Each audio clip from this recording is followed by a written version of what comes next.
একসময় যাকে সবাই চিনত টেলিভিশনের হাসি খুশি রোম্যান্টিক জামাই রাজা হিসাবে, আজ সেই মানুষটি পর্দায় হয়ে উঠেছেন অগ্নিমূর্তি লক্ষণ।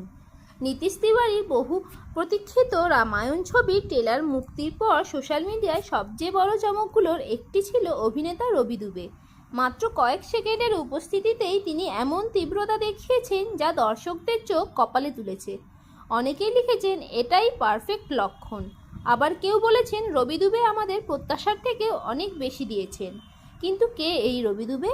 কিভাবে একজন টিভি অভিনেতা আজ বলিউডের সবচেয়ে বড় পৌরাণিক ছবির অন্যতম গুরুত্বপূর্ণ চরিত্রে পৌঁছে গেলেন?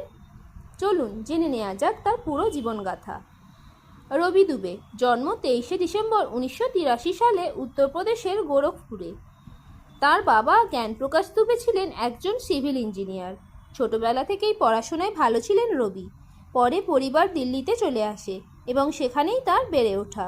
স্বপ্ন ছিল ইঞ্জিনিয়ার হওয়ার, তাই টেলিকম ইঞ্জিনিয়ারিং পড়তে তিনি মুম্বাই আসেন। কিন্তু ভাগ্য যেন তার অন্য গল্প লিখে রেখেছিল। মুম্বাইয়ে এসে পড়াশোনার পাশাপাশি শুরু করেন মডেলিং। ধীরে ধীরে বিভিন্ন বড় বড় কোম্পানির বিজ্ঞাপনে কাজ করতে শুরু করেন। 40টিরও বেশি টিভি বিজ্ঞাপনে দেখা যায় তাকে। এই বিজ্ঞাপনই তার জন্য খুলে দেয় অভিনয়ের দরজা। 2006 সালে প্রথম অভিনয় করেন স্ত্রী তেরি কাহানি ধারাবাহিকে। এরপর একের পর এক সিরিয়াল, কিন্তু তখনও তিনি বড় তারকা নন। 2009 সালে 12/24 করলবাগ সিরিয়ালে অভিনয় করার সময় তার জীবনে আসে আরেকটি বড় পরিবর্তন। এই সিরিয়ালে সহ অভিনেত্রী ছিলেন সরগুন মোহতা। শুটিং করতে করতেই দুজনের মধ্যে বন্ধুত্ব হয়, বন্ধুত্ব থেকে প্রেম, আর সেই প্রেম আজও বলিউড ও টেলিভিশনের অন্যতম সুন্দর সম্পর্ক হিসেবে পরিচিত। 2013 সালের রিয়েলিটি শো নাচ বলিয়ে 5-এর মঞ্চে লাখো দর্শকের সামনে সরগুনকে বিয়ের প্রস্তাব দেন রবি। সেই মুহূর্তটি আজও ভারতীয় টেলিভিশনের অন্যতম রোম্যান্টিক দৃশ্য হিসেবে মনে করা হয়। একই বছর 7ই ডিসেম্বর তাদের বিয়ে হয়। আজও এই জুটি কোটি কোটি মানুষের প্রিয়।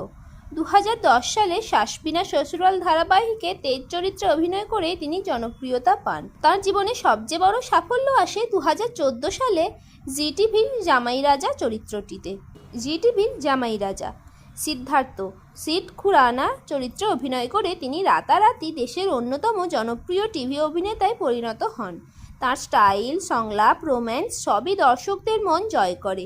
এই সিরিয়াল তাকে ঘরে ঘরে পৌঁছে দেয়। রবি দুবে শুধু অভিনয়েই থেমে থাকেননি, তিনি অসাধারণ একজন উপস্থাপকও। Indians dancing superstar, rising stars, Saregamapa, little champs, Sabse smart Kaun সহ একাধিক জনপ্রিয় অনুষ্ঠান তিনি সঞ্চালনা করেছেন। এছাড়াও খতরো কে খিলাড়ি 8-এ অংশ নিয়ে নিজের সাহসও প্রমাণ করেন। এরপর আসে তার জীবনের সবচেয়ে বড় সুযোগ। পরিচালক নীতিশ তিওয়ারি তাকে বেছে নেন রামায়ণ ছবির লক্ষণ চরিত্রে। ট্রেলার প্রকাশের পরই সোশ্যাল মিডিয়ায় প্রশংসার ঝড় ওঠে। দর্শকদের মতে রবি দুবের চোখে আগুন, শরীরী ভাষা এবং তেজস্বী উপস্থিতি লক্ষণ চরিত্রকে এক নতুন মাত্রা দিয়েছে। অনেকে বলেন এমন লক্ষণ আগে কখনো দেখিনি। আবার অনেকেই তাকে পারফেক্ট কাস্টিং বলে অভিহিত করেন। রামায়ণের ট্রেলার মুক্তির পর ভক্তরা নিউ ইয়র্কের টাইমস স্কোয়ারে রবি দুবের লক্ষণ রূপের বিশাল বিলবোর্ড প্রদর্শন করেন। এই ভালোবাসা দেখে রবি নিজেও আবেগপ্লুত হয়ে পড়েন। তিনি জানান ভক্তদের এই ভালোবাসাই তার জীবনে সবচেয়ে বড় পুরস্কার।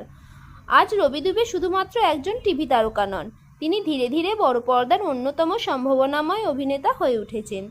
রামায়ণে তার অভিনয় যদি দর্শকদের প্রত্যাশা পূরণ করে, তাহলে তার কেরিয়ারে এক নতুন উচ্চতায় পৌঁছে যেতে পারে। একজন ইঞ্জিনিয়ারিং ছাত্র, মডেল, টিভির জনপ্রিয় অভিনেতা, সঞ্চালক, আর আজ পৌরাণিক ইতিহাসের অন্যতম শ্রেষ্ঠ চরিত্র লক্ষণ। রবি দুবের এই যাত্রা সত্যিই অনুপ্রেরণার। আপনার কি মনে হয়, রবি দুবে কি সত্যিই লক্ষণ চরিত্রের জন্য সেরা নির্বাচন? কমেন্টে অবশ্যই আপনার মতামত জানান। ভিডিওটি ভালো লাগলে লাইক করুন, বন্ধুদের সঙ্গে শেয়ার করুন এবং এমন আরও জীবনীমূলক ভিডিও দেখতে আমাদের চ্যানেলটি সাবস্ক্রাইব করতে ভুলবেন না। ধন্যবাদ।